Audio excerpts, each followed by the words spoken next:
Քաղաքացիական հասարակության առանձին սուբյեկտներ իրենք օգտվում են այն պահից, որ Ադրբեջան-Հայաստան բավականին դեռ հարաբերությունների ժամանակ կա միջնորդ, որը հայտարարել է քրիստոնեության պաշտպանությունը, քրիստոնյաների պաշտպանությունը եւ այլն, ու ես կարծում եմ վերին աստիճանի տեղին է, որ այսօր այս հավաքը եկել են մարդիկ, որ հայտարարեն Վենսին իլուր, որովհետև այսպես թե այնպես, եթե այստեղ տասնապատիկ էլ կանգնած լինեն, շնորհիվ ձեր այսպես միջամտության, ինչի համար ես շնորհակալ եմ, լուրը հասնելու է։ Եվ ես կարծում եմ, որ այս սին միայն հույսեր չեն, որովհետև մենք պարտավոր ենք, պահանջենք տվյալ դեպքում ԱՄՆ-ի ներկայացուցիչից, որ իրենք տեր կանգնեն իրենցից կասկած խոսքերին։ Դրա համար ես կարծում եմ մենք երկու ելք ունենք, եթե իշխանությունը դա չի անում, ապա անպայման դա մշտական իմ աքսիոմատիկ հայտարարություններ, այն ինչ որ չի անում իշխանությունը, պետք է անի հասարակությունը։ Ստեղ մի խնդիր կա, իմ հիմնավոր կասկած ունեմ, որ Հայաստանի օրվա իշխանությունը ոչ միայն չի անում, այլ հիմնական խոչընդոտն է այդ անձանց բերելու Հայաստան եւ տվյալ դեպքում թե ինչպես իրավական լուծում կստանա, դա է խնդիրը։ Եվ այո տեղին է մենք այսօր բարձրաձայնենք հենց պարոն Վենսի ականջին, որ մենք պահանջատեր ենք, ոչ թե խնդրում ենք, այլ պահանջում ենք, որ եթե Հայաստանի Հանրապետություն օրվա իշխանությունը ինչ-որ դժվարություններ է տեսնում, եթե Ադրբեջանի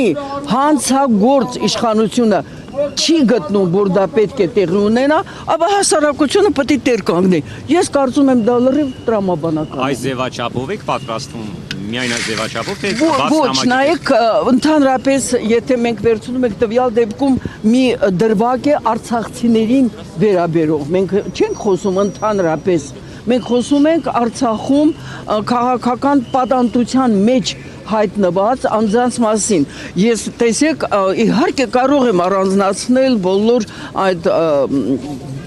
ռազմաքաղաքական ղեկավարությանը, ես ծանոթ եմ բոլորի հետ աշխատել եմ, բայց իմ սիրտը ցավում է ցանկացած մեկի համար, որովհետև իրենք բոլորը հայտնվել են Հայաստանում, կրկնում եմ, որպես քաղաքական պատանդ։ Եվ մենք տեսել ենք այդ 4 հոգու վերադարձը, որ տեղի է ունեցել,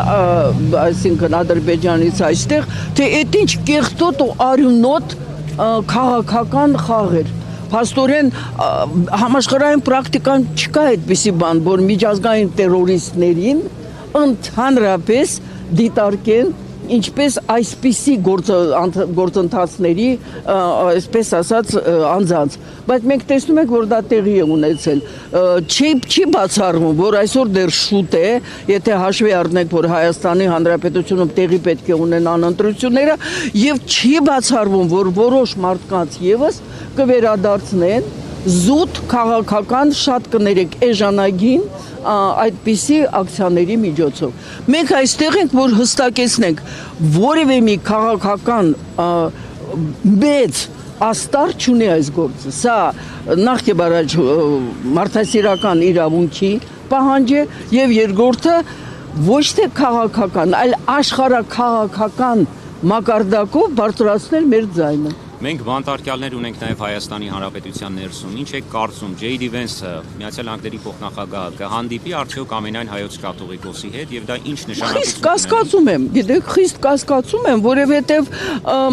Ամերիկայի նախագահը շատ պարզ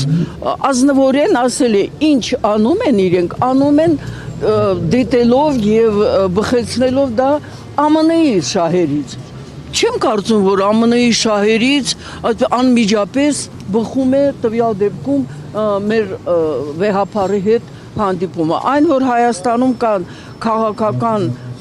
բանտարկյալներ, դա հենց իրենք իշխանություններն են հաստատում։ այն հայտարարություններով, այն շինծու գործերով եւ ես արմի անգամ չի որ ասել եմ, այնտեղ որտեղ չի հասնում Էրդողանի եւ Ալիևի ձեռքը,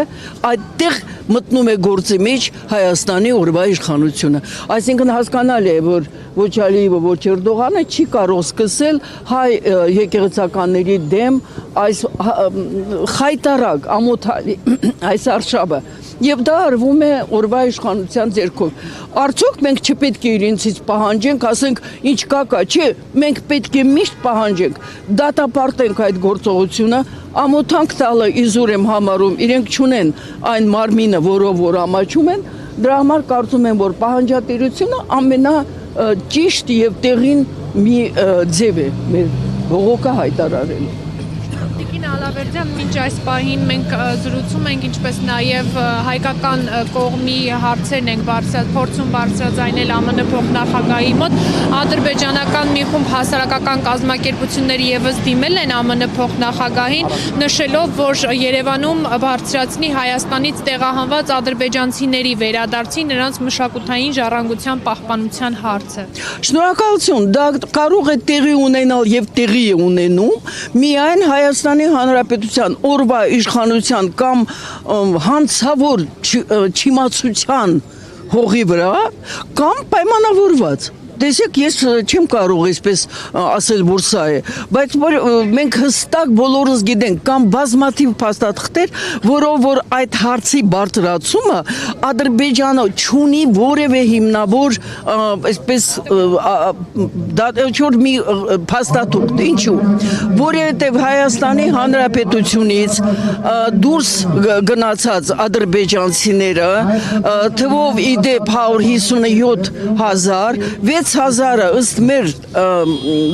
վիճակագրական տվյալների 6,000 ադրբեջանցի մնացել են Հայաստանում։ Մենք մանրակրկիտ եղել է այդպիսի տվյալներ եւ ահա նրանք 90%-ը գրեթե բոլորը կամ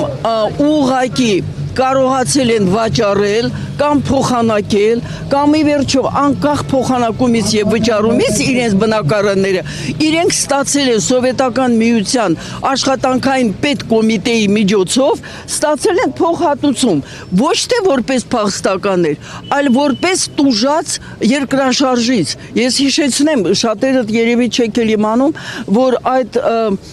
այսպես ասած իրենք դուրս են եկել Հայաստանից միջև 6 դեկտեմբերի գիշերը 7 դեկտեմբերի այստեղ արդեն ինչպես ասեցի մնացել էին մի 6,000 ադրբեջանցի այսինքն նրանց մեկ է սովետական միության այդ պետական կոմիտեն աշխատանքի համարել է որ նրանց բնակարանները բնակարանները մնացել են այն վայրերում որտեղ երկրաշարժը քարուքանդ է արել անկախ նրանից թե իրենք փոխանակել են թե վաճառել են տվյալները իրենց մոտ եղել են հինը նրանք տվել են նրանց փոխհատուցում ոչ թե անձամբ այդ մարդկանց, այլ Ադրբեջանի համապատասխան պետական կոմիտեի աշխատանքային, թե ինչ է արել այդ կոմիտեն, հայտնի չի, դա մեկ, երկրորդը, հայերը Ադրբեջանում թողել են ավելի քան 1000 բնակարան եւ տուն, ավել քան բոլոր ադրբեջանցիները, ներառյալ ազատագրված տարածքներից դուրս գնացած քան բոլոր դրանք թողել են Հայաստանում կամ ազատագրված տարածքներում։ Ինչ են արել ադրբեջանցիները եւ օգտվելով հենց ադրբեջանական ՀԿ-ների տվյալներով այն ժամանակ հստակ ասում եմ ադրբեջանական որոշ կազմակերպություններ տարածել են լուրը, որ այդ բնակարանները ու տները, որոնք հայերը գիտեք պաշտամունք ունեք տուն եւ բնակարան, նրանք 3-4 անգամ սպեկուլյատիվ գներով դարել են սպեկուլյացիայի առարկա եւ դրա համար որևէ մի հիմք այսօր խոսելու վերադարձի մասին չկա սովետական ժամանակ սովետական քաղաքացիները իրենք լքել են վաճառելով կամ կրկնում եմ փոխանակելով դրանից հետո ստանալով լրիվ անհիմն ստանալով փոխհատուցումը այնպես որ այսօր վերադարձի մասին ընդհանրապես խոսել չի կարելի եթե Հայաստանի Հանրապետության իշխանությունը չգիտի դրա մասին դա շատ ափսոս իսկ եթե գիտի կարծում եմ որ գիտի ապա դա ուղղակի շարունակությունն է պայմանավորված այսպիսի գործընթացների։